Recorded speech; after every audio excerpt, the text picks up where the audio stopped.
My name is Dr. Shada Melkonian, and I am a licensed clinical psychologist. I'm also the Learning Disability Specialist at Los Angeles Valley College, and I am an assistant professor in the area of learning skills at Los Angeles Valley College.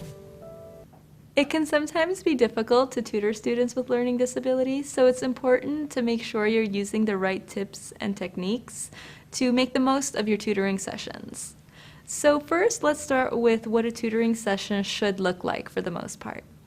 Starting a new tutoring session with a student, it's very important to get a sense of what the student feels their strengths and weaknesses are.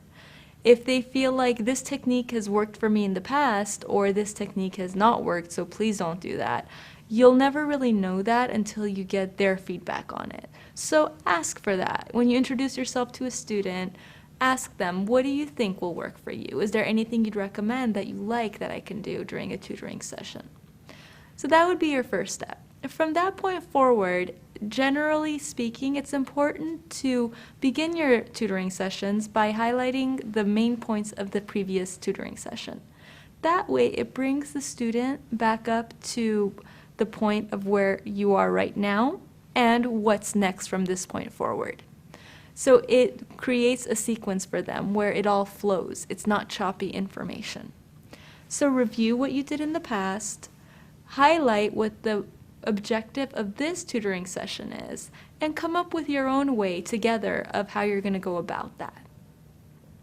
During the tutoring session, it's really also important to let the student know that you're engaged. What that means is try to keep eye contact. Check in with the student during the session. Are we still on the same page? Is there anything you'd like for me to review further? Is there anything that's not clear for you? The more you do this, the more you're giving the student the opportunity to share with you anything that they're not sure about or that they actually missed but were too shy to bring up. It's important for you to take these steps, or else you might never know that they didn't understand that. Another thing to do is refrain from your own assumptions with these students. An idea for you that you're teaching the student might be very easy. You're a tutor, so clearly you know the material. But for them, it might not be as easy. So when you go into something and say, oh, this next thing is really easy, you'll get it right away, don't worry about it, and then they don't get it right away, you've set them up to feel really bad about themselves. And they might pretend to get it because you assumed that they should have gotten it right away. So don't pass prejudgments about what's easy and what's not, because their definition of that might be very different than your definition of that. Another thing to keep in mind is at the end of the session, recap what you went through so that they can bring it all together. Even better is if you can have them recap what you went through and then fill in the blanks of what they might have missed along the way. Maintain eye contact during your sessions. It really helps engage the students. They need that more than anything else to feel like they're individually being taught, not just you're going through the motions but don't care about them. An important element of tutoring students with learning disabilities is understanding the fact that they learn in different ways. Some students have strengths towards visual inputs where they understand what they see really well. Others are more auditory, where they understand what they hear really well. In some cases, students are more kinesthetic, which means they learn better when they can be in the moment, touching it, feeling it, imagining what it's like to be in it. So all students have different ways of learning. We all learn in all of these ways, but students with learning disabilities have more strength in one area than another. So it's important to try to gear your sessions towards their strengths. If they're more visual, it's important to make sure you write stuff down as you're explaining it. If they're more auditory, make sure that you are talking a lot during the session and explaining it, not just having them read a book. Or if they're more kinesthetic, try to bring it to life for them. If you can bring in props to make it easier and have them remember it and use their hands in the process, even better. For example, with geometry, if you can bring in playing cards and physically make the triangles, have them see how they line up, it will make more sense than just looking at a picture of it for a lot of the students. So try as much as possible to employ as many inputs during the tutoring session as are available to you. Also try to use various things like mnemonics and different ways of study strategies that might help the students retain information. You know, there's various mnemonics that are out there, and even if need be, you can create your own. You know, you and the student, that interactive process could even come up with a really interesting mnemonic that, you know, might help that student retain that information longer. Another thing to try to keep in mind is try to use as many colors as possible when you're creating things for them to remember. So if you know that things go in a certain sequence and order, try to highlight them in a certain sequence and order, because more than likely they'll remember the sequence of the highlighted colors, and that will help them place the information of where it belongs and retain it for a longer time. These are all techniques that help along the way when you're tutoring. Sometimes you might need specific strategies for certain weaknesses, such as math or writing. And let's talk a little bit about some things that might help you in that domain. In mathematics, a lot of the time the concepts are laid out in steps. However, when one understands those steps, they don't necessarily go through those steps in their mind every time they're solving a problem. It just becomes automatic. For students with learning disabilities who are struggling to learn those concepts, those steps are very important to go through.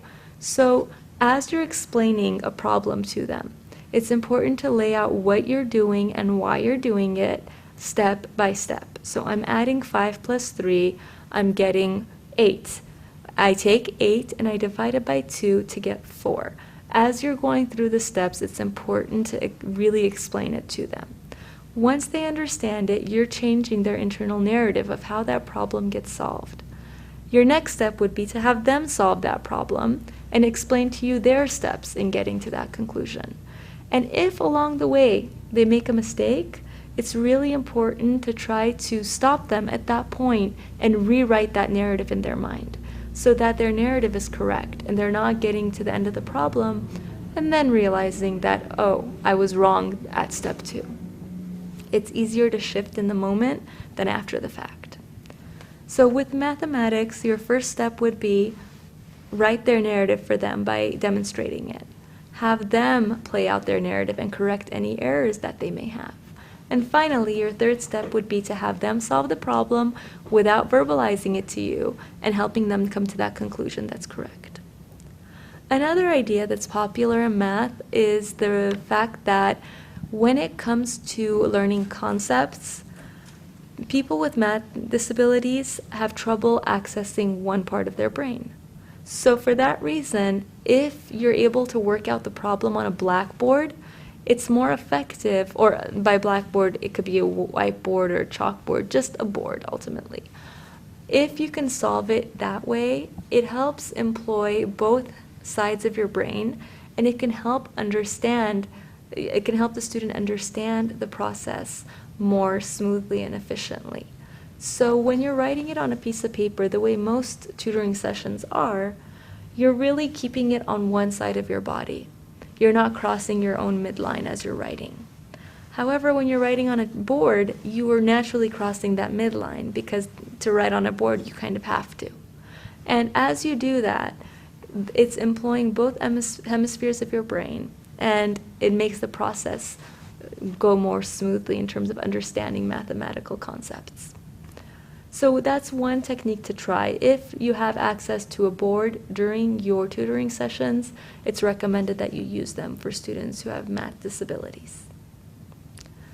Finally, another technique that might be helpful for students who have writing disabilities is to really use charts. So to make flowcharts, to make mind maps, to really emphasize the brainstorming aspect of the writing process and to help them create structure within the brainstorm.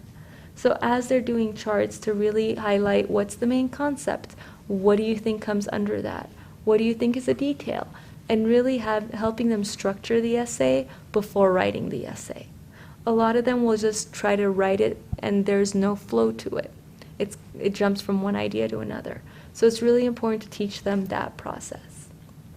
And also, try not to focus on spelling and grammar during that time, because the goal of that session is to create the flow of the essay. And when you focus on those details, it really discourages the student and they get fixated on those details too. So have them understand that grammar and spelling can always be fixed during the editing process. But their goal during this tutoring session is to create the flow and the content of that essay. So these are some techniques that are helpful to students that have learning disabilities and for you to use during tutoring sessions. The most important thing to keep in mind is to be warm and inviting and understanding, and to let them know that you will go over these concepts with them as many times as necessary. Repetition is key for students with learning disabilities, especially if memory is an issue for them. The more they repeat it, the greater the chance of it going into long-term memory and actually understanding that process. So be patient, be caring, and be there for them along the way.